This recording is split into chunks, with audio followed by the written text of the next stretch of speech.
सभी के अंदर में गुण होता है, सभी के अंदर में भगवान ने कुछ विशेषता दिया हुआ है। लेकिन क्या कारण है कि कोई व्यक्ति आगे बढ़ जाता है, कोई व्यक्ति नीचे रह जाता है? उसका कारण को मैं बताने वाला हूं। मैं एक छोटी सी कहानी के रूप में आपके पहले सामने प्रस्तुत करूंगा। एक राजा था, राजा के कोई पुत्र नहीं थे और वह बुजुर्ग हो गए।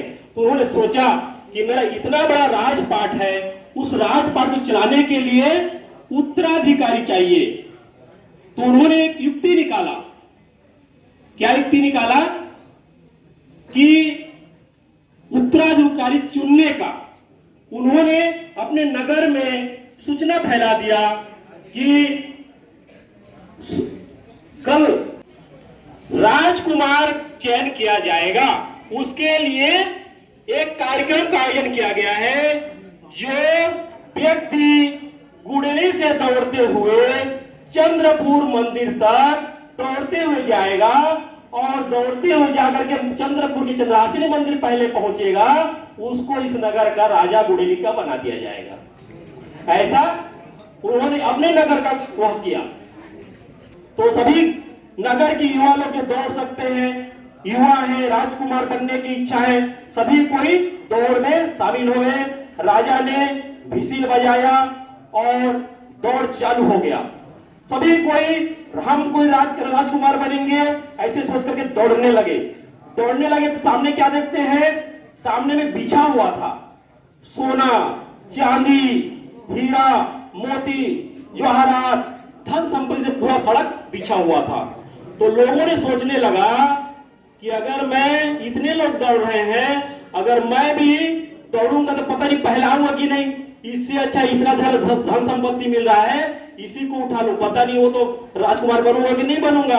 इससे अच्छा है कि मैं धन संपत्ति को पकड़ लेता हूं, ये मौका और मेरे को नहीं मिलेगा। सभी कोई जितना है धन संपत्ति को बटोरने में लग गए। लेकिन एक व्यक्ति जो बहुत ही विवेकवान था, बुद्धिमान था, संस्कारी था, गुरु लोगों के बातचीतों को हमेशा अपने विवेक में रखता था, उसके आधार पर चलता था, बड़े लोगों की जो वाणी है उनको लेकर के चलता था। वैसा एक युवा था। उन्होंने सोचा कि मैं जब राजा बन जाऊंगा, ये धन संपत्ति तो मेरे चरणों में होगा, तो इसके लिए मैं क्यों पढ़ूं? और उन्हें छोड़ दिया और अकेला आगे बढ़ा। तो रास्ता में फिर क्या दिखता है? आगे थोड़ा सा रास्ते में जाते हैं टीबर लगा के पास, तो वहां बहुत सारे नृत्य नाच गान होता रहता है। उसको दौड़ते हुए देखते हैं तो बुलाते हैं, आओ हमारा नाच गान देख लो, आपको हर प्रकार की सुख सुविधा दिया जाएगा, हर प्रकार का सांसारिक सुख यहाँ उपलब्ध है। तो उन्होंने फिर सोचा कि नहीं ये तो बाधा है। उन्होंने सोचा और उस बाधा को उन्होंने त्याग दिया। फिर आगे बढ़ा तो जब चंद्रपुर के ठीक पहले नाथल नदी के पास उसके दोस्त लोग मिले और उसके साथी लोग मिले, परिचित लोग मिले। उन्होंने कहा, अरे भैया इतना दौड़ रहा है, ऐसा लग रहा है कि तुम ही राजा बन जाएगा, बहुत पढ़ता है, जैसे आप लोग बोलते हैं ना, बहुत पढ़ने वाले हो, थोड़ा सा तो घूम फिर ले हमारे साथ, दोस्ती तो निभा ले, ऐसा बोलते हैं ना। तो वैसे उसके दोस्त लोग बोले कि अरे रुक जा, थोड़ा सा सुस्ता ले।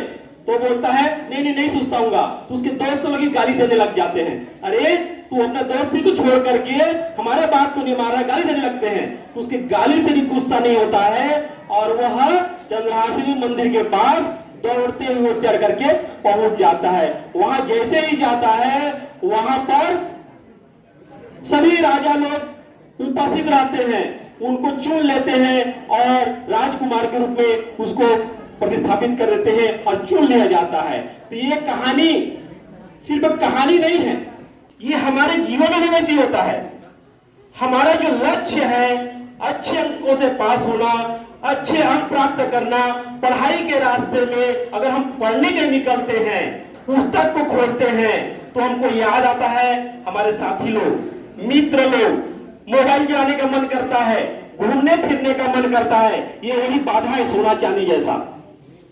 पैसा, कुछ खाने का मन करता है, उसी समय पड़ता है, वो रोकना है तुमको लक्ष्य पहुंचने के लिए।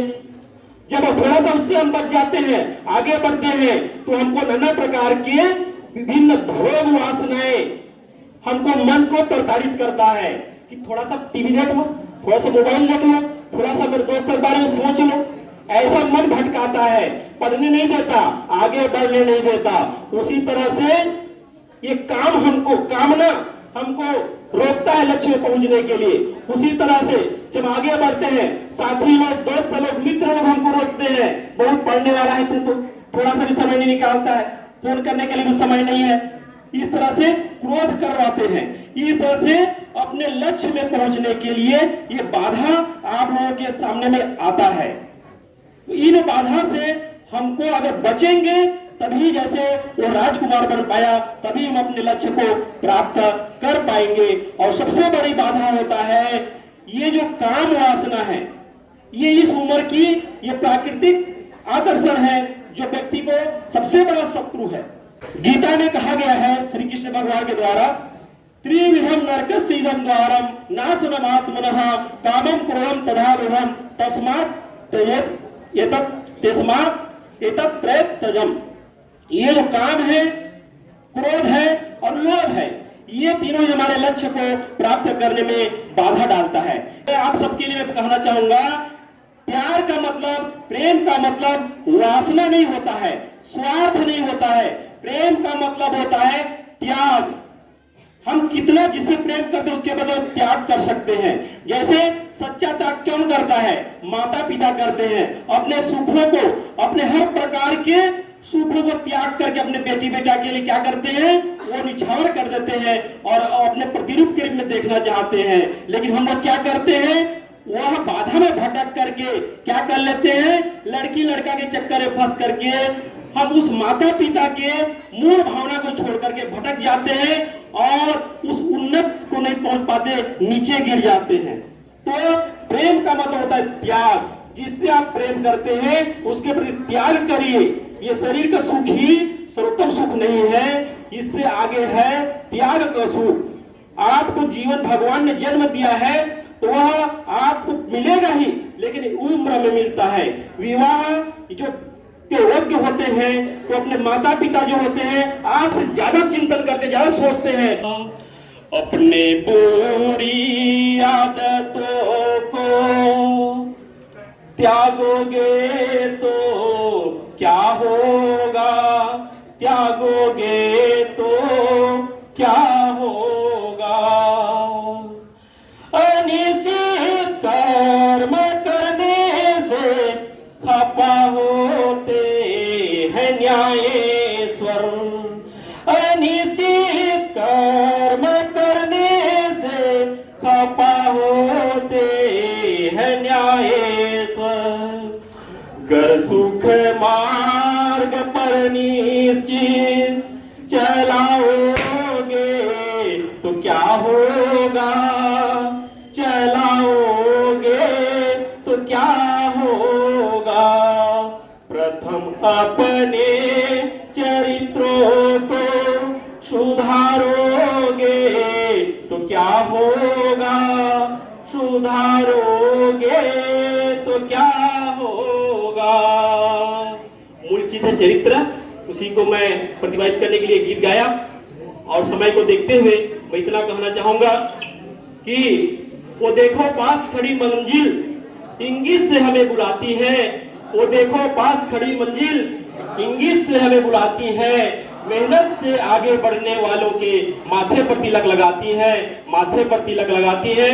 इसी शब्दों के साथ में आप सबकी मंगल कामना करते हुए आप सब अपने कुल का दीपक और इस राष्ट्र का गौरव और इस जग का दिवाकर बन करके लक्ष्य को प्राप्त करें। यही मैं शुभकामना के साथ में आज के इस अवसर पर अपने वाणी को विराम देता हूं।